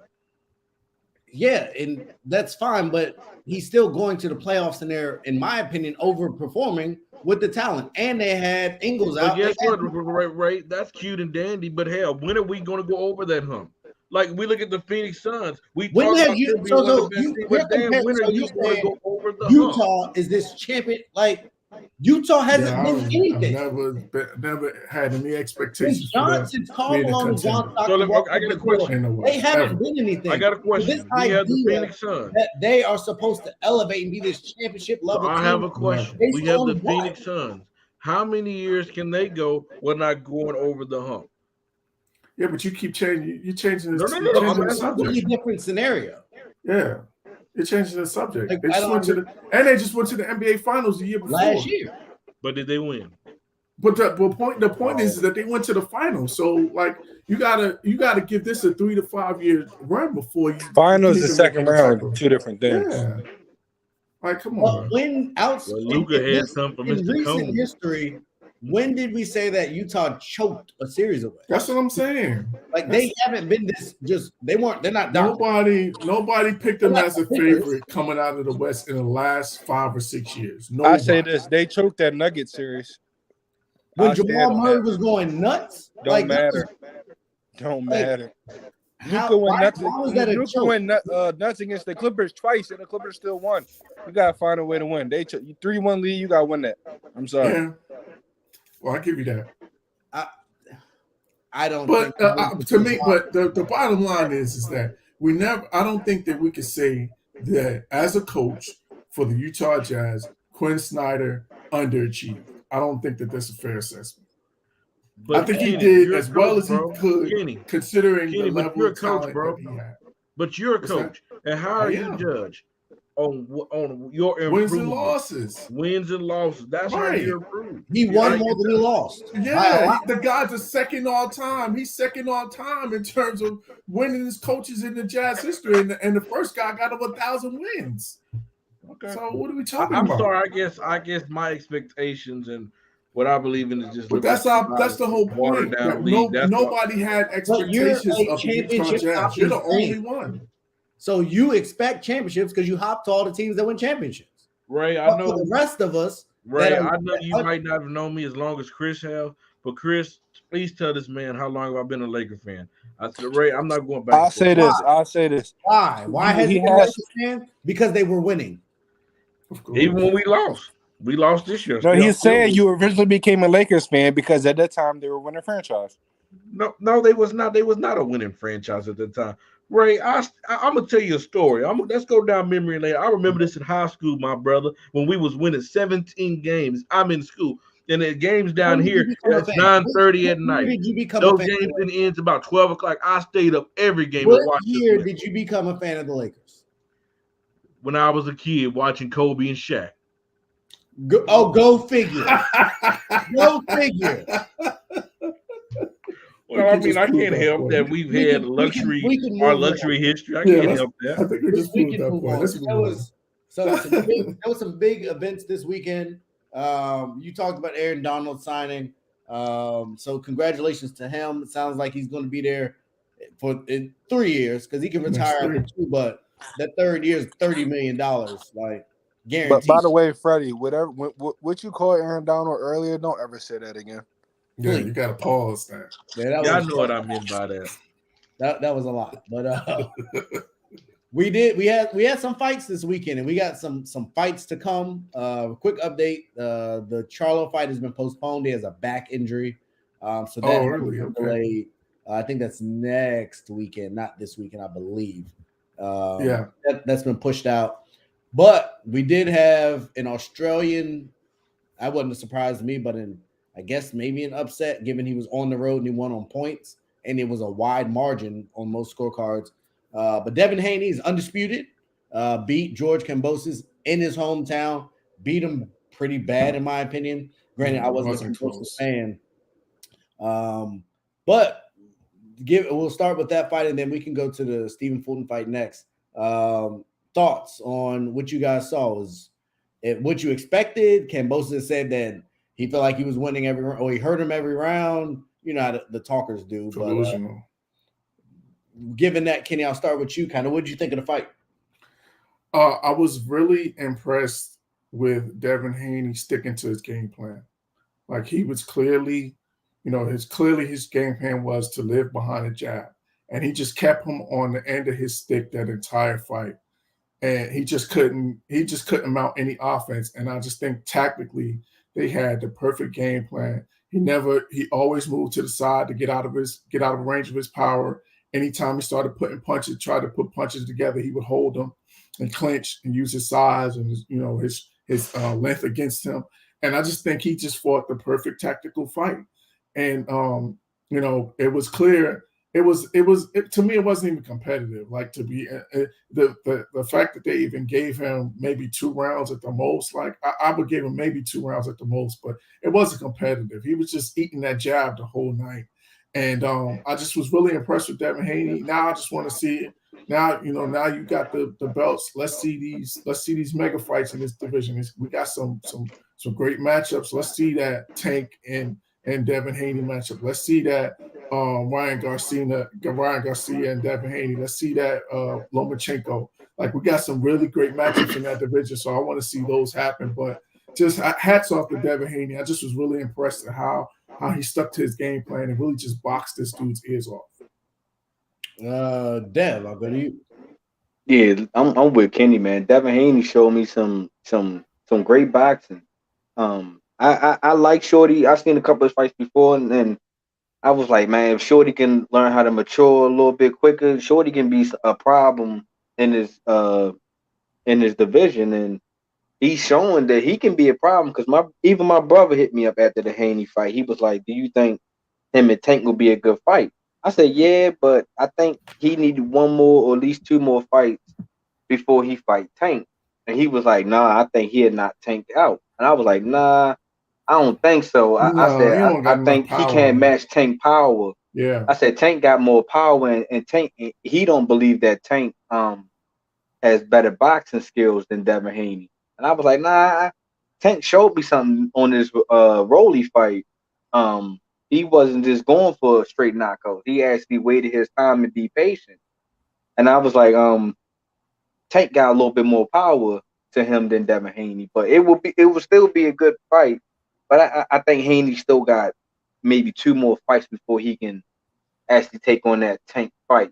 But yeah, like the Kenny point, I would love to see him and Garcia, him and somebody else in that division also. It would be a great fight. Okay. Chris, what you got? I mean, I expected Devin Haney to by far dominate that fight. I didn't think it was going to be close. I knew he was going to outbox him. Like Kenny said, the jab was just working all night, and when it works, you don't go away with it. He had a game plan, he executed it. But I'm a firm believer. I need to see these mega fights. Like Kenny said, like these all these good fighters are all in the same division, and I'm just curious on why they're not fighting. We're finally going to see this Crawford and Earl Spence fight. It's something I've been waiting to see. But I want to see a Haney. I think, honestly, I'd rather see a Haney versus Garcia fight first. Even though I feel like Tank is by far the best one, I think that one would be a better fight. I honestly think Tank is wiping the floor of both of them. You know, I laugh when people say Tank can't fight. He has combinations. He knows how to fight. They just get, mesmerized at the knockout power. He's not like what's his face, the big heavyweight that all he had was haymakers. I can't think of his name right now, but that dropped off the Wilder. He's not like Deontay Wilder. Tank can actually box. He just has that knockout power. So I feel like he by far is the best in that division. But I want to see Tank. I want to see Haney, all these guys, Chico, Garcia. I just want to see these mega fights happen. All the best of the best, so they proclaim. Now they need to fight each other to see who's really the best of the best. But shout out to Devin Haney, man. He's definitely doing this thing. Him and his team. I'm kind of like Chris on this. I viewed George Kambosos, even though he took apart Teofimo, but we learned that Teofimo probably shouldn't have fought. And he wasn't never the greatest boxer anyway. He was more of a brawler as well. So that kind of that fight was a good matchup for him. Yeah. But I think I viewed him similar to how I viewed Jeff Horn. Like, he won a title. One-hit wonder. He wasn't it.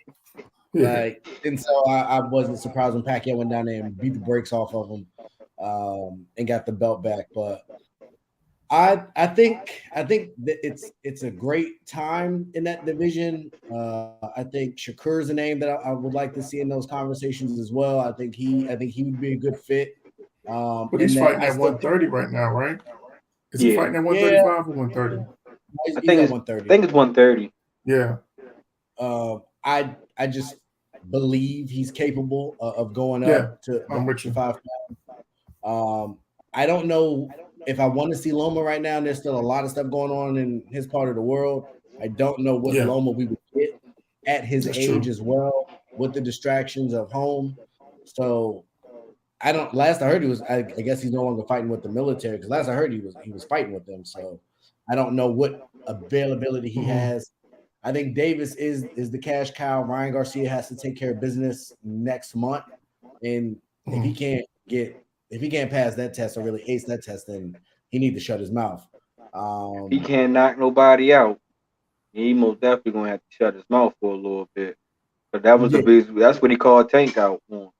He said Tank they ain't knocked nobody out that the previous fight before Rolly. That sound good, but at some point you gotta back that up. So I think he hasn't faced that level of competition by any stretch yet. So I don't think that he's ready. I think the fight that makes sense, and I know the rematch clause, I believe, will be activated. So he'll fight again in Australia. And so in the meantime, I would like to see Tank fight Garcia, and then the winner fight the Haney Kambosos winner to keep that unified title kind of going. I think that's good for business, and I think it helps sell the fights. But But do you think the business is going to get in the way? Like, you know. Oh, yeah. You know what I'm saying? I feel different. I think we're starting to see more of the bigger fights. And I think the business side is big enough because there's enough talent. So I don't think it's a case where people are ducking. I think all the ducking's out the way. There's nobody else that Terrence Crawford or Errol Spence can fight. I think we saw I can't think of his name, the Gypsy King. I think he fought Tyson Fury. Tyson Fury. He fought whoever was available, for him. I feel like we've seen Canelo fight people maybe he shouldn't have fought. We didn't see We didn't see him go against Joshua, but that's what I wanted to see him. Even I would put money on Fury. Yeah, that's a fight. He would box circles around. Oh yeah, he would box circles around. I'm just saying that's one that we wanted to see. But I think that's Joshua's fault. When Joshua lost to the fat white dude, Rios, Andy Ruiz, I think that's what set up. If he keeps the belts, I think that fight probably happens. Yeah, he's got to get it back now. He got to beat the other guy, Usyk, or however you say his name, Alex Usyk. And he has some of the Ukrainian, I don't want to call them issues, but situation as well. So I think now might be a good time to try and catch him. But I think we're getting to the point in boxing where there's enough money outside of boxing that you can take the risk and lose and be okay. I think in the past it was if you lose, you're not marketable, your company drops you. It was a lot of risk financially that people didn't want to take. I think that's been moved out the way a bit with a lot of these people with promotion companies and things. And I think it's just a different breed. So I think we'll get the fights we want. Are we going to get them exactly what we want? No, I think there's still the politics and promoters, but I think we're going to, in the next 2 years, I think we'll get almost all the big fights we wanted to see. And a lot of the fighters are young enough that it ain't like it's at the end of their careers outside of maybe Crawford and Spence, I think, are in their 30s. But at that one, but even them, I think Crawford is 34, and then Spence is 31, 32. So they're still relatively young. So I think we'll get it, but I'm not super high on Haney just because I didn't think that Kambosos was the best fighter. I think Tank would be a mismatch for him. I think technically to prepare you for someone like Tank, I would like to see him fight somebody like what's the guy's name? I was just about to say Lomachenko. I think that lefty look skill enough that would help him in a fight versus Tank, because I think to Dev's point, Tank is a good boxer. That shot he hit wasn't just a haymaker. Like he dropped Rolly with a tight punch. Perfect, yeah. Perfect shot, perfect timing. Like we saw same thing with the uppercut. I can't speak. Versus Santa Cruz.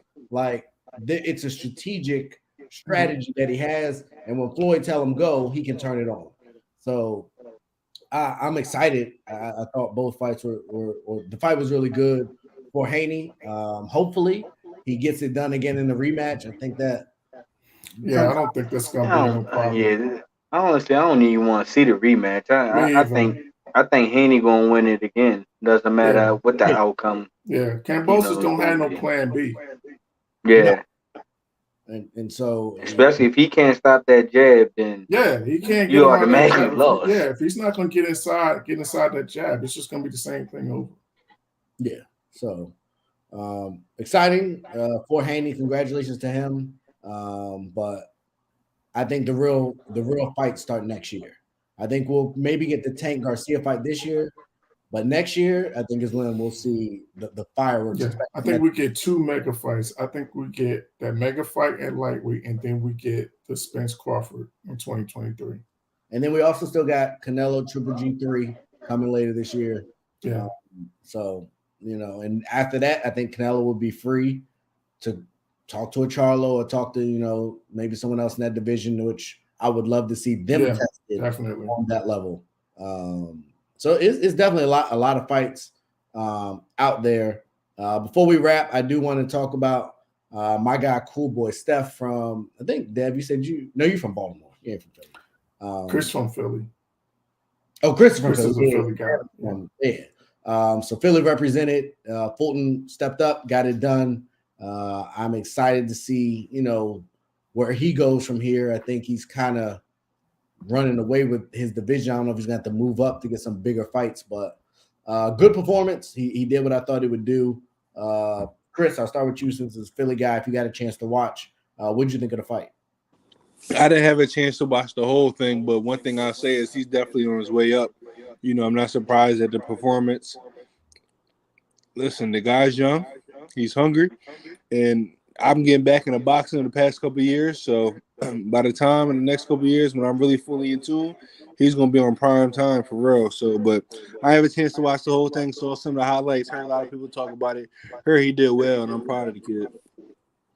Yeah, and that's another person. So we're talking about people taking fights. Like he fought Brandon Figueroa and beat him in a close fight.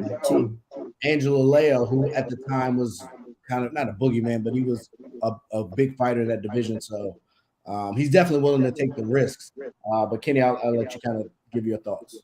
No, I'm just super. I just love Stephen Fulton's skill set, man. I just think he reminds me a lot of a young Floyd, just with his speed and his combinations and just his footwork, the way he gets in and out. He just was toying with this guy like it wasn't even a competitive fight, and it was, it was great that we was able to watch that one first and then get to the Devin Haney fight right afterwards. It kind of timed itself almost perfectly. So, but yeah, he's one of my favorite fighters right now. I love watching Stephen Fulton do his thing, and I just think he's super skilled, and I just think he just dominated that guy. And to your point, I don't think there's only thing left for him is just to unify, just to be undisputed in that division, to then go up to 126, because there's nothing else left for him to do there. He's the best fighter in that division, hands down. Agreed. Dev? Yeah, Steve Fulton, he that boy fast. It's just like he is fast, yo. It was just like he was like tat, and he was out. You know what I mean? And I was like, dang, he ain't even gotta have power for real for him to win these matches, because he's hitting you so fast. You know what I mean? You're going to get frustrated, and that's why I say he reminds me of Floyd. Yeah. He most definitely got the speed, and he most definitely climbed in my top 5 of boxers to watch whenever he's on.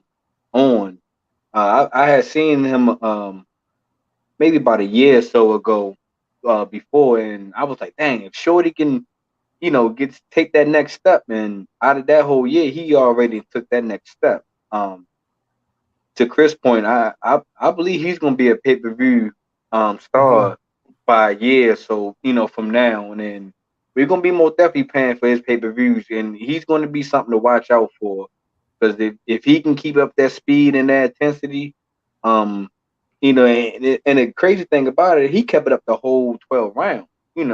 That goes out to his team with his conditioning and everything, because most fighters like that probably would have slowed down in between rounds, but he showed no slowing down. He went out there and handled business, and showing that his name should be in these cards, in these big cards soon.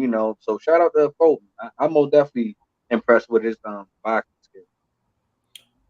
No, I'm in agreement with you all.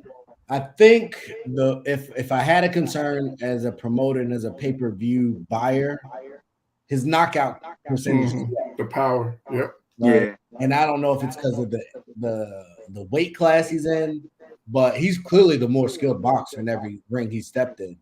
So for me, I think for me a big next step for him would be to go up to 126 and fight Gary Russell Jr. I think Gary Russell, obviously, time coming off of the passing of his father, but to rebound from his most recent loss, I think that makes a lot of sense. Baltimore, Philly, well, he's Capitol Heights, so it's close enough. That's not Baltimore, man. We don't claim the outskirts. No, I'm pretty sure Heights don't claim y'all neither. That's more. We don't claim the outskirts. Yeah, that's closer to DC, right? Yeah, it's like right at the street from the Commander Stadium. So it's not really. I was trying to make something that wasn't there.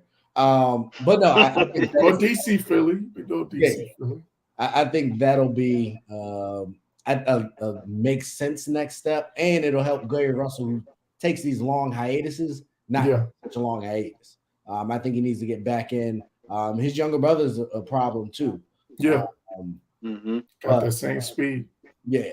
So that's what I'm looking forward to. Those two.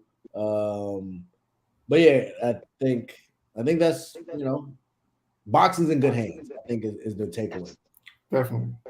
Before we get out of here, Chris, thank you so much for tuning in with us. Look forward to having you more through the summer months as you have the availability. Dev, I don't know where you're going, but you're killing them out there, bro. Shout out to the barber and all taking care of you. Kenny, the stalwart in all of this. He was there when Chris was here. He's still here when Chris has come back. No doubt. Much appreciated to you. Congratulations again on the nuptials you had recently. Appreciate it. Hopefully you're adjusting well, taking some time to get acclimated and still be here for us. So we definitely appreciate that too. No doubt. Anybody else got anything they want to shout out and do before we get up out of here? No, man. Game 3 Wednesday. Gonna be a must see, and it's dope that we'll be able to react to it on Thursday. So make sure you tune in because we're gonna have all of the recaps, all of the reactions to Game 3. So looking forward to it. Somebody gonna come in here a little nervous. Dev, you said Warriors in 6. So Warriors in 6, baby. I'm still riding. They lose Game 3. We ain't banking on that. You know what I mean? My man Jordan Poole gonna light that garden up. I will. Hopefully. That's a good point. I will be curious to see how he comes out in Game 3. They talked about it on the telecast, how Steve Kerr puts people in the games to try and get them going. He tried to do it with Clay. Didn't happen.